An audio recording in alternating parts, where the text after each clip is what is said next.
কেন? ওটাতে এমন তো কিছু ছিল না। আমরা তো তোমাদের গত বছর খবর করলাম, মনে আছে? প্রেস ক্লাব থেকে এসে খবর করলাম যে বাংলাদেশ থেকে এসে এই জিনিস নিয়ে। খেয়াল পড়েছে? গতবার তুমি আসোনি, আমরা তো ভালোই ইয়ে করেছি। মালিক কোথায়? 12 তারিখ আসবে। ওনার তো আবার অনেক জায়গায় মেলা হয়। উনি কি আছে, মালিকের নাম কি? হ্যাঁ, বুঝতে পারছি না। বাচ্চু মিয়া। উনি কলকাতায় থাকেন বোধহয়, নাকি?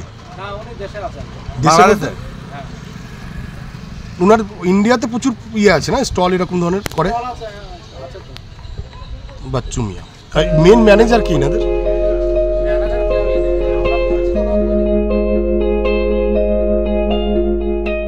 দুর্গাপুরের মেলায় বাংলাদেশের শাড়ির স্টলে ওই দেশের জাতীয় পতাকা, ওপারে চলছে হিন্দুদের উপর চরম অত্যাচার নির্যাতন। প্রত্যেক দিন বাংলাদেশের তরফে ভারতের জন্য উড়ে আসছে বিদ্বেষ। এই অবস্থায় ভারতের মাটিতে বাংলাদেশের জাতীয় পতাকা কেন? প্রশ্ন দুর্গাপুরের বাসিন্দাদের। বাংলাদেশের পরিস্থিতি কেমন?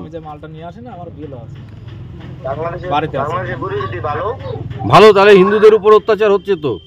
বলছে এখানে বাংলাদেশের পতাকা লাগিয়েছে। কে বলছে ভাই? এগুলো সম্পূর্ণ বানোয়াট কথা।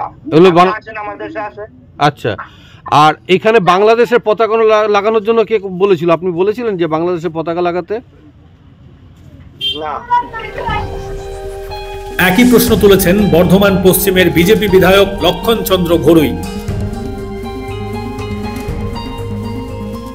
লজ্জাজনক, দুঃখজনক, বেদনাদায়ক।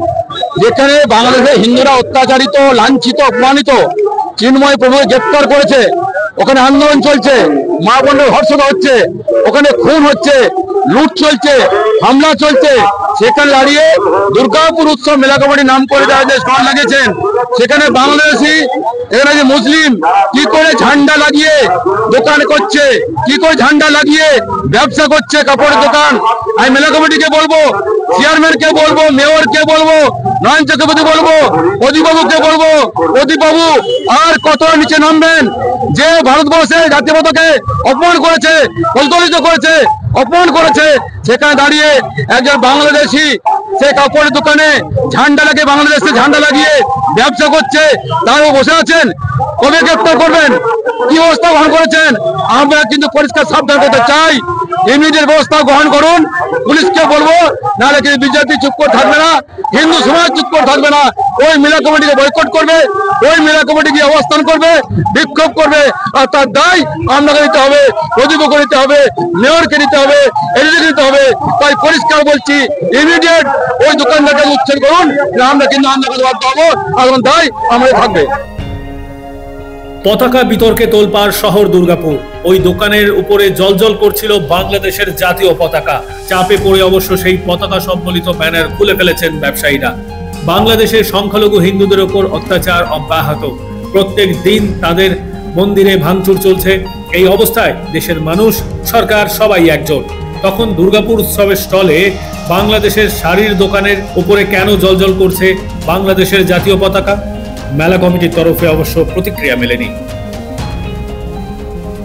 দ্বিতীয় বছরে দুর্গাপুর উৎসব শুরু হয়েছে রাজীব গান্ধী স্মারক ময়দানে। ওই মাঠেই স্টল রয়েছে বাংলাদেশের শাড়ির।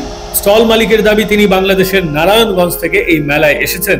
দুর্গাপুর উৎসব কমিটির সদস্য প্রবীর ঘোষালের দাবি, তারা এই ঘটনার খবর জানা মাত্রই স্টল থেকে বাংলাদেশের পতাকার বিজ্ঞাপন এবং ফ্লেক্স সরিয়ে দিতে বলেছেন। এই ঘটনায় এখন শুরু হয়েছে রাজনৈতিক তরজা। দুর্গাপুর পশ্চিমের বিজেপি বিধায়ক লক্ষণ চন্দ্র ঘড়ুইয়ের অভিযোগ, এই লজ্জা কার? কেন এই ধরনের কাজের অনুমোদন দিল মেলা কমিটি? যদি প্রশাসন এবং উৎসব কমিটি ব্যবস্থা না নেয়, তাহলে বিজেপি ধারাবাহিকভাবে আন্দোলন করবে, এমনটাই হুঁশিয়ারি দিয়েছেন বিধায়ক। ব্যুরো রিপোর্ট, মাধ্যম।